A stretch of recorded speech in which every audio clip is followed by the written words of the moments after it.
This video is brought to you by Squarespace, the all-in-one website platform for entrepreneurs to stand out and succeed online. A few days ago, I saw Oppenheimer, the latest from Christopher Nolan. I watched this about an hour after Barbie, and I can't tell if it was the right decision at the end of the day. On one hand, while I prefer to start the day in a good mood before settling into something this serious, I also ended a great day at the movies with existential dread. Leaving the Oppenheimer screening in my all-pink outfit, I just felt like a buffoon. Oppenheimer, if you are somehow not in the know, is a movie about J. Robert Oppenheimer, the father of the atomic bomb. So like I mentioned, I left this movie a bit overwhelmed by everything. The film is not only dense with information, but it's also cinematically intense. There are big movies, and then there are big and loud movies, and then there are big, loud, and fast movies. And this is a member of that third camp. It's also about pretty intense subject matter, so it was just a lot. What Nolan has done here is something pretty incredible. He's made a movie that is mostly guys talking in rooms, a type of movie I can always get down with, but he's managed to make these conversations feel like action scenes. He's able to communicate the weight of these conversations, communicating both the significance of the actions the characters are committing, but also the psychological effects these actions have on the characters, the intensity of their morality, clashing with their ambitions, which is why I found the movie so overwhelming and dense. You're not only taking in all of this information and story, but you're also feeling the effect of it at the same time. It's somehow one of the most powerful and personal examples of how cinema can be used to tell a story, and it's also just a little clunky to me. Let's get into it. Technically speaking, I think this is one of Nolan's best. It's hard for me to confirm that, because every time he comes out with a new film, it's the best of its time. He's always a few steps ahead of everyone else when we're talking technical stuff, so it's hard to say which Nolan film is the most ahead of its time. But I do think this is pretty close. I think I noticed his attention to detail the most here when it comes to sound and cinematography, because he doesn't have an action scene to fall back on. He's using his loud and extreme approach in tiny office spaces, which really just feels like him proving that he can make any place in any room feel like the most dramatic thing imaginable. Something that would usually annoy me but doesn't in this movie is the fact that the score is playing for pretty much 90% of the movie. I'm willing to bet money that there are less than 10 scenes where music is not playing in the background, but I think it works not only because the music itself by Ludwig Göransson is really beautiful. I've been listening to it on loops and seeing the film, but I also think the music is so synced up with the film itself and never feels repetitive, giving it this engine-like quality that keeps the film moving and on pace, never giving the audience a chance to snap out of the spell. It puts you under. It uses a lot of interesting noises that really match the tone of the film, a lot of booms and cracks. And this is something about the film that can also be owed to the editing by Jennifer Lane, one of the best editors working today. Nobody is cutting together conversations as thrilling as she is, topped off with the incredible cinematography by Hoyt van Hoytema, someone who I've talked about before on this channel. Again, probably up there with Deakins for me. As far as cinematographers go, he has yet to do anything less than astonish me with his work. And this is one of the best examples, again making small rooms feel massive, using overblown lighting to create discomfort. That entire scene of the Trinity test, the use of light there is just so cool to me. I've never seen anything like it. It doesn't look the way you think it'll look. It's just so bright and yet menacing. The whole movie is really tight and claustrophobic, and that's not something you really notice till after the fact, because you're just so in it. I mean, that's what great filmmaking is, right? You shouldn't notice it, you should just be in it. And this film is a great example of this. You can make this argument for some of his other films, and maybe this is just the reason Sci-Fi is talking, but I truly think this is the most I've ever seen. Nolan's obsession with scale and being large work harmoniously with the story he's trying to tell. To watch a filmmaker like this take such wordy psychological source material and make it feel larger than life is a pretty unique experience that left me inspired and in awe. Something funny about Nolan in this movie, at least, is that he is either turning sound up as loud as humanly possible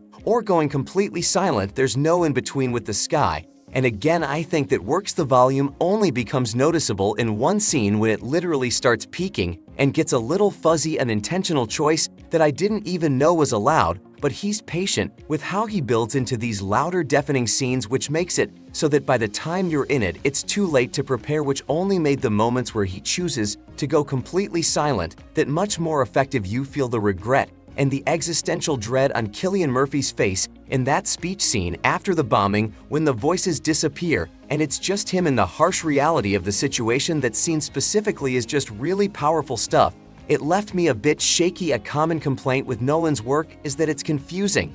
Lieutenant, especially, which I sort of just accepted. I was going to be confused by going into it and ended up having a pretty good time because of that. And Oppenheimer is, compared to his other work, relatively straightforward. I mean, you could even call it a Wikipedia-type movie. There's a lot of information. Sure, I'd be lying if I said I could tell you every single thing that was said, and that happened in this movie. But I was there enough. What this movie is to me, to put it as simply as humanly possible, is a smart guy who created something evil and in many ways destroyed the world, and then was punished for it both by his own community and by his own mind. A devastating and complicated story that Nolan makes absolutely riveting. In fact, many have theorized the movie could be him grappling with his own guilt regarding his work and how it's changed the industry. A cool way of looking at it that I thought was a bit of a stretch at first, but now that I've seen the film, I can see that as a genuine possibility, especially because he literally casted Robert Downey Jr.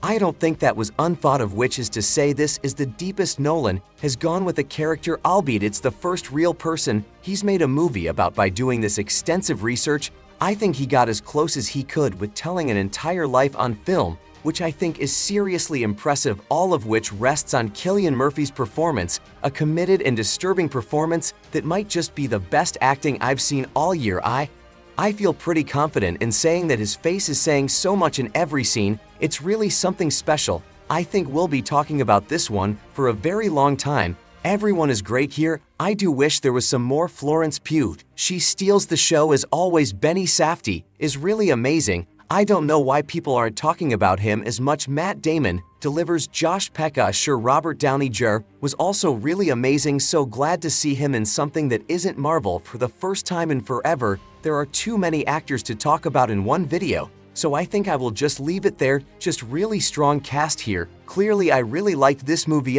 but I really only seem to talk about the technical stuff, right? But that's kind of something you know going into it, that no one's gonna make a great movie technically. Like I mentioned at the top, I did find it to be a little clunky. Part of me thinks I just need to see it again, and that I have a tiny little brain and couldn't take in everything off just a single viewing, sure. But at the same time, I think while you do get this energetic, extreme, loud style of filmmaking, you lose the emotional perspective a bit in the process. It's hard not to feel tapped in and to not feel immersed when he's just throwing these large images and sounds at your face. But where I feel like this film really shines are the moments where I feel this deep connection to Oppenheimer in a way where it dives into really uncomfortable territory. I did walk away from Oppenheimer with a sense of existential dread, with an outlook on the world that was a little depressing and not exactly hopeful, but I owe that to the final scene alone, a really powerful and simple way to end a really intense and bloated experience. But in typical Nolan fashion, there are stretches in here where I feel like I'm just trying to stay on the tracks and understand everything he's throwing at me, and in not really understanding it all, I think it's thrilling because of just the way he presents. Sense it to you, he's yelling at you basically. That said, there are moments in here because of this approach where I didn't feel particularly close to the story he's telling here. In fact, I felt just a wee bit distant at the end of it all, and that's fine. I think it is a bit unrealistic to expect to feel close to a man like Oppenheimer by the end of this movie, but I have to admit I think the film suffers a little bit from trying to tell too much to retell the entire Wikipedia article rather than going into deeper, more interesting places like Oppenheimer's inner psyche. Maybe that's just me wishing I got a different movie than the one that we got here, or maybe I just need to see it again. But this clunkiness was definitely an aspect of the film that held it back a little for me. All that said though, regardless, I think this is a seriously impressive piece of work. I've sat with it a little bit now and can already feel it growing on me. I have not been able to stop thinking about it, and that's the first time that's ever happened with the film of his. Personally, what I call this is best. In some ways it is definitely a Nolan film and flaunts his style as much as any other film of his, and it uses time in a way that doesn't necessarily confuse the audience. I guess to summarize, I can definitely say it's his most human film, yet a huge accomplishment for him. even if I struggle to connect with it the way I wanted to, but I can also safely say this will not be the last time I watch this movie, and I will probably continue thinking about this movie for a very long time. I think for now that's all I gotta say, fellas. He's done it again. Thanks for watching. Go watch Oppenheimer and form your own opinion, and before you head out, my voice is a little messed up because I went to a Beyonce concert last night. I'm gonna go drink some water now, foreign.